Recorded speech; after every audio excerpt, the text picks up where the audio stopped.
देवेंद्र फडणवीसांचे पंख कोण छाटणार? नमस्कार, मी विजय पाठक. आपल्या राजकीय रणभूमी या चॅनलमध्ये आपलं स्वागत आहे. संघाच्या शिस्तीत वाढलेले घडलेले देवेंद्र फडणवीस हे पंख छाटणारे नव्हे तर कार्यकर्त्यांना पंख देणारे नेतृत्व आहे. संघाच्या शिस्तीत घडलेले हे नेतृत्व.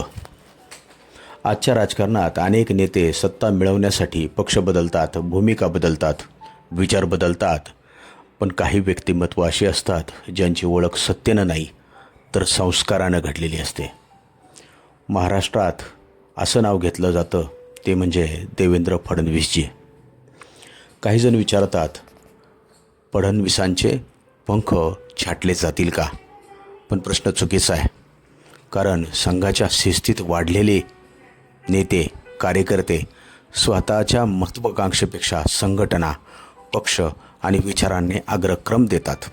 त्यामुळे त्यांचे सामर्थ्य एखाद्या पदावर कधीच अवलंबून नसते. फडणवीस यांचं व्यक्तिमत्व एका दिवसात घडलेलं नाही. बालपणापासून स्वयंसेवक म्हणून मिळालेली शिस्त, संघटन कौशल्य, राष्ट्रप्रथम ही भावना आणि कार्यकर्त्यांचा सन्मान ही त्यांची ओळख आहे.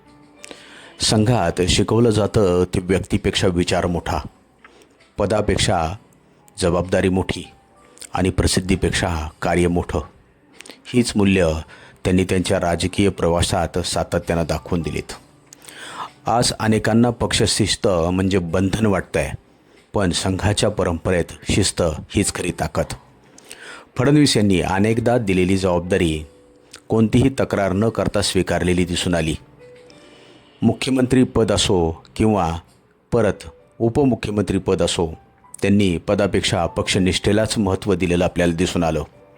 त्यामुळे कार्यकर्त्यांमध्ये असा संदेश गेला की खरा नेता तोच जो संघटनेचा निर्णय स्वीकारतो. राजकारणामध्ये संधी अनेकांना मिळतात, पण संधीसाठी विचार बदलणारे आणि विचारांसाठी संधी सोडणारे यांच्यात फरक असतो. फडणवीस यांच्या समर्थकांचं म्हणणं आहे की त्यांनी पक्षाशी असलेली निष्ठा कायम ठेवली. त्यांनी संघटना मजबूत करण्यासाठी राज्यभर कार्यकर्त्यांचं जाळं उभं केलं आणि अनेक नव्या कार्यकर्त्यांना संधी दिली. एका नेत्याची खरी ताकद त्याच्या सभातील गर्दीत नाही तर संकटात त्यांच्यासोबत उभ्या राहणाऱ्या कार्यकर्त्यांमध्येच असते. फडणवीस यांच्या नेतृत्वाखाली अनेक कार्यकर्ते तयार झाले. जिल्हा, तालुका आणि गाव पातळीवरील संघटना मजबूत करण्यासाठी त्यांनी सातत्याने प्रयत्न केले. कार्यकर्त्यांना भेटताना त्यांचा सन्मान करणे, त्यांचे म्हणणे ऐकणे आणि योग्य वेळी त्याला संधी देणे, यामुळे अनेक कार्यकर्ते त्यांना आपला नेता मानतात. मोठं नेतृत्व असलं की टीकासुद्धा मोठी होतेच. परंतु समर्थकांचं म्हणणं असं आहे की टीका होत राहिली, आरोप झाले, राजकीय संघर्ष झाले, तरीही फडणवीस यांनी संयमाने उत्तर देण्याचा प्रयत्न केला. राजकारणातील संयम हा मोठा गुण त्यांच्याकडून शिकायला मिळतो.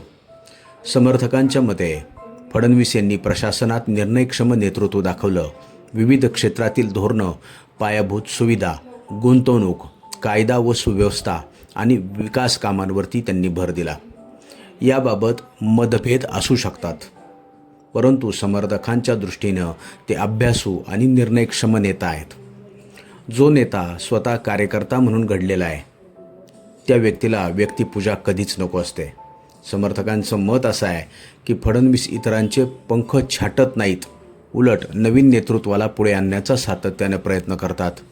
मजबूत संघटना उभारणे हेच त्यांचे ध्येय असल्याने आपल्याला समोर येत आहे. आज महाराष्ट्राच्या राजकारणात फडणवीस हे नाव महत्त्वाचं आहे आणि सर्वांच्याच मते त्यांनी सातत्य, अभ्यास, शिस्त आणि संघटन कौशल्याच्या जोरावर स्वतःचं एक वेगळंच अस्तित्व निर्माण केलं आहे, वेगळं स्थान निर्माण केलं आहे. नेतृत्वाची उंची पदावरून ठरत नाही तर संकटात घेतलेल्या निर्णयांवरती, कार्यकर्त्यांशी असलेल्या नात्यावर आणि विचारांप्रती असलेल्या निष्ठेवरती ठरत असते.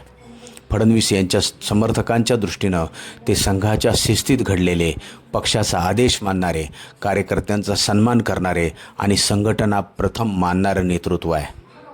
म्हणूनच पंख छाटण्याची भाषा करणाऱ्यांनी लक्षात ठेवावं, संघाच्या शिस्तीत घडलेलं नेतृत्व हे पदामुळं मोठं होत नाही, तर ते विचार, शिस्त आणि कार्यकर्त्यांच्या विश्वासामुळं मोठं होताना दिसतं आहे आणि मोठं होत जाणार आहे. धन्यवाद.